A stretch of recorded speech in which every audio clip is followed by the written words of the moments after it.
So, hello guys, good morning! Happy Sunday din sa to ang tananjay.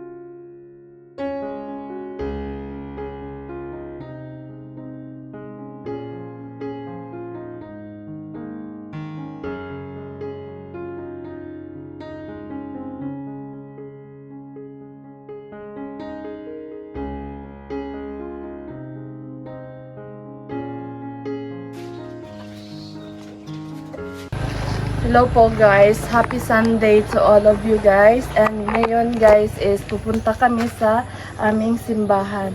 So dapat hindi natin kalimutan yung ating Panginoong Diyos. So ngayon guys, hindi ko nakasama si Gilbert sa aming simbahan kasi sabi niya parang sumakit daw yung sa paa niya, kaya kami lang dalawa ng anak ko. Ngayon guys, kasama ko si Ate Maya papuntang simbahan. Pundasyon sa tuwang mensahe ng tao. Kita diri sa 1 Thessalonians chapter 5 verse number 1 to verse number 10. Unang Tesalonika kapitulo 5 ikan sa 1 hangtod na sa 10 basaho. Mga igsoon, dili na kinahanglan sulatan pa kamo kung karusa may tabok kini mga butang. Kamo mismo nasayang kaayo ang pagbalik sa Ginoo sama sa kakawatan nga moabot sa gabi. Iniiyon sa mga tao, malinaw ng tanan, luwas at kuyaw. Sa kalit, moabot kanila ang kalaglagan, sama kakalit sa sakit na bation sa babae nga nagpati. Kanya dili sila makalikay ini. Apan kamo mga igsoon, wala magpuyo, diyas kanitmit, usa dili kamo makalitan sa maong adlaw nga maabot sama sa kakawatan. Kamong tanan iya sa kahayag ug iya sa adlaw. Dili kita iya sa gabi ug iya sa kalintin. Usa dili kita matulog sama sa uban. Dili magtukaw kung baligdong kita atong nalaning lagturo. Apan kay iya man kita sa adlaw angay kita magmaudang. Kinahanglan ang pagtuo, paghigugma. Himo natong sama sa taming sa lughan ug ang paglaom sa kaluwasan sama sa helmet. Ang Diyos wala magpili kanato aron kita iyang silutan, kundi aron maluwas pinaagi sa atong Ginoong Kristo. Last verse.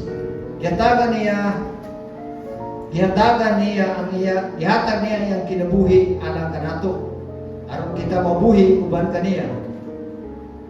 Buhi man kita patay, inigbalik niya. Iwasan na lang nato ni. Tungod ini pag tinasigay, pag tinabangay ka mo, sama sa inyong gihimo, karon mag-ambot ka. Ikan sa exhortation, scripture reading, amen, karon Ginoo. Salamat Ginoo sa imong reminders, painumdum, alang ka namo imong mga katawan. And thank you Lord sa tanan na nakakaroon din sa among mga bisita, ka nakakaroon. Ginoo, padayon ka pagtawag ka namo, kaya wala ni katumon, aron kabilong ang tao. Apan ikaw, adunay na kung katumon, kung ang tao yung gipili, bisan asa man siya yung suog sa kalibutan, mabutang panahon na siya musulod mga lagad at kanino. Panalagin niya ang tanan, Lord, nga nakakaroon din sa tanan mga katawan niyo. Amen, Lord, yung mga lagad, padayon ikaw maggamit niyo, yung mapagampu, ang ginatugyan, ginapasalamatan ng tanan, sa pangalan ni Jesus. Amen. Tanan. Pakalo ko happy ang tanan. At siguro this time, this word na itong ginabuhat na rin. Dili man din nato ingon nga masulod ka itong kamahan. Pa, I love you or mahal ka na mo. Pero sa simple lang na action, ilang ma-appreciate kung sa nato sila kalab ka o may kapagtagot. So this time, kita ng mga anak, mga partner nila, so maybe we could able to express our love. Karang maghatag na sila ang mga halos kisses, pero sa pa yung ihatag sila halos na.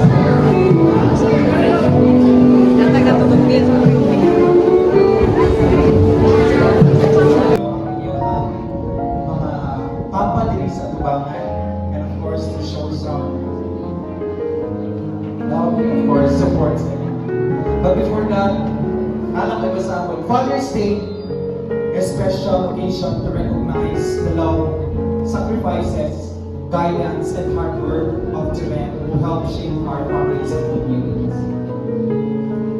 Fathers may not always express their love through words, but they show it through their actions, dedication, and unwavering support. Kahit magunan sila o hindi nila kaya ipakita ang ilang tugma sa hindi sila express yung kundi pinapakita nila silang support o action. To all fathers present today, thank you for your strength, wisdom, and countless sacrifices. Your love inspires us, your guidance helps us grow, and your presence gives us comfort and confidence. As we celebrate this special day, let us take a moment to express our gratitude and appreciation for everything our fathers do. May they continue to be blessed with good health, happiness, and strength. Once again, happy Father's Day to all our wonderful fathers. May your day be filled with love, joy, and appreciation you truly deserve. Thank you, and once again, happy Father's Day.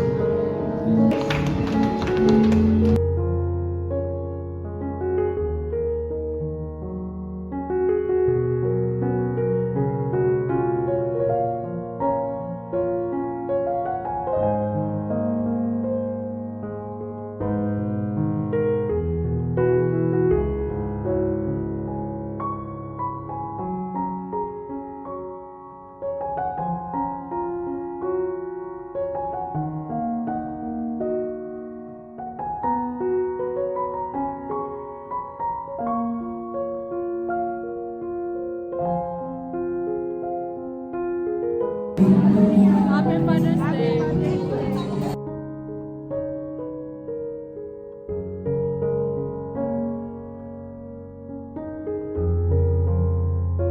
Anak, mga walang nagmahal sila ang mga, of course, namaspan sila ang mga papa nila. So, thankful ta, and ako mo dito, life is too short yun. Maybe karon kauban pa ninyo yung mamahan. Maybe umabilin na. So, sa karong palang daan, pwede na ninyo sila full support ang inyong mga love para at least wala tayong mahayan at the end of the day. Love lang din natin sila habang naapa sila kauban pa natin sila. Blessing ikan sa mga ginikanan. Kung wala namin, naamurawi ang panalangin sa inyo ang mga anak. So, mga anak na karoon din ikumahan yung mamahan. Kami ang mga mahal na magiging pagkulang sa aming mga anak. Mga ilang po nagpasunod sa inyo bilang mga mahal.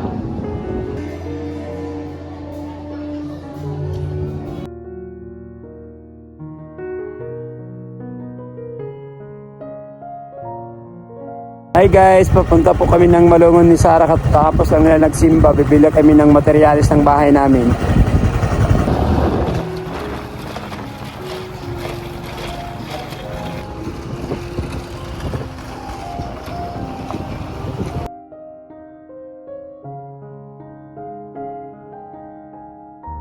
So, ayan guys, may nakikita kaming ano yun? Kalakat dito. So, nag-canvas kami kay tatay. Tag 350 daw yung isa. Diba, sobrang ganda guys. Oh my God. Ito po yung maganda na nakalakat ko. Maganda pagkagawa ni Kuya. Yung parang so maganda tingnan. Tapos, ito yung parang matagal masira. Kaysa yung isa na pang-point. Kung mabasa yung ng ulan, madali siya masira. Ito yung maganda. Ayan na si tatay guys. May nabili kaming 7.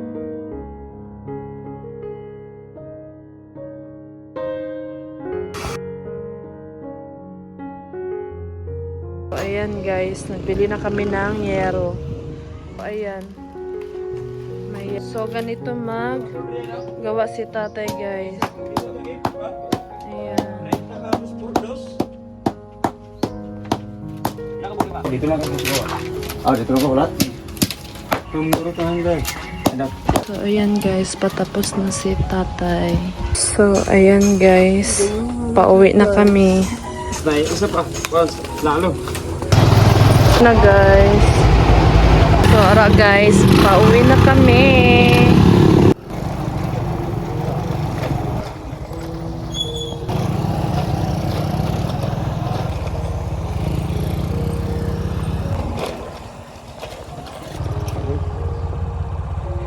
So, na-stranded talaga guys. Ouch!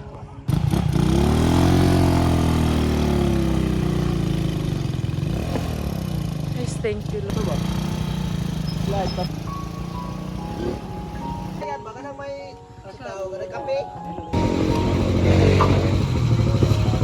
Kotor po na. Ayan guys, tapos na. Ayan guys, tapos na kami magbili ng mga gamit pang kubo namin guys. And maybe tomorrow mag-start na kaming mapagawa ng aming kubo guys. And that's it for today guys. Enjoy watching. Please subscribe my channel.